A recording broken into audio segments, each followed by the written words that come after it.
АТО, независниот центар за култура и уметност кој што се наоѓа во Битола. Имено во овој центар се реализирани првите и единствени представи со знаковен јазик во нашата земја. Многу повеќе за овој центар кој воедно одбележи 5 години постоење минатиот месец. Во продолжение ќе слушнеме од основачот на самиот центар, господин Ристовски. Добро утро и добро дојдовте во утринската на Телма.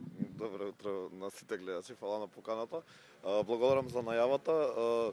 Не само што сме единствени очигледно во нашава земја, туку сме единствени негде во Централна и Југоисточна Европа, која станува збор за професионален театар на изведен на знаковен јазик.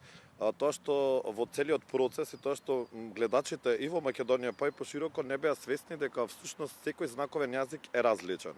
Значи имаш посебен уникатен македонски знаковен јазик, посебен српски, посебен француски, посебен американски знаковен јазик и така натаму.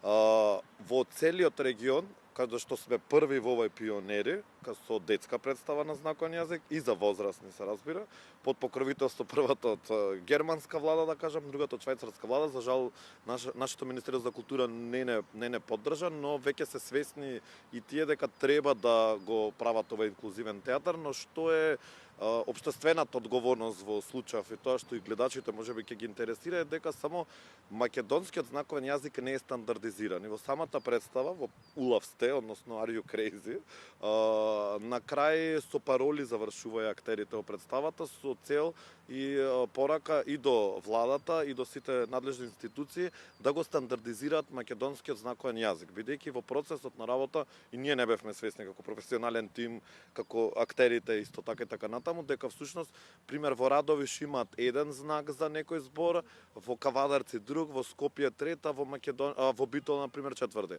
И наидовме и на некои проблематики во процес и така свативме кои се проблемите на македонскиот знаковен јазик, дека е стварно потребно да се стандардизира и генерално гледачите не се научени многу на инклузивен театар во нашава земја, бидејќи и во тоа сме на некаков начин пионери, не само АТО, има и други независни театри, но единствено што може да направи глув човек среќен е барем да знаеш неколку знаци со кои можеш да искомуницираш, бидејќи тие го викаат мајчин јазик, а ние го викаме знаковен јазик.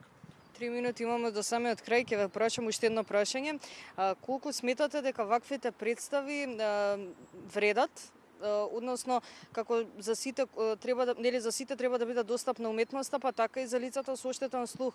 Колку сметате дека ова е важно и исто така со оглед на тоа напоменавте не се научени нашите сограѓани на инклузија, на инклузивни настани велите. Колку има интерес еве за овие представи? Се разбира, сите љубители на театар ги обожаваат представите, бидејќи се автентични, оригинални и уникатни, тотално нестандардни од класичниот театар, да кажам, но во исто време не верувам во возрастните генерации, нити пак во мојата генерација дека нешто може би посебно да му значи се на некој помал процент на граѓани, но голем импакт, големо влијание се направи кај младите генерации, бидејќи ја учат македонската знаковна азбука и мене иницијативата исто ми беше дека во прво второ деление додека сите ученици во Македонија ги учат буквите, да ги изговарат и да ги пишуваат, односно дека учат азбуката, паралелно да учат и знаковната.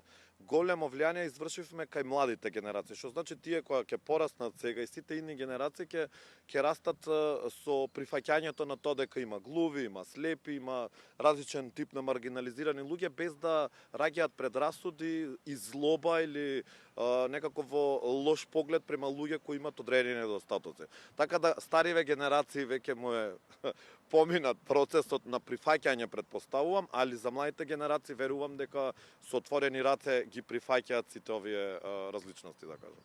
Ви благодарам многу за одвоеното време. Драго ми е што дојдовте токму до тука за да разговараме и да кажеме нешто повеќе за самиот центар. Верувам дека во иднина ќе имаме повторно можност да кажеме нешто подетално. Благодарам. Благодарам уште еднаш.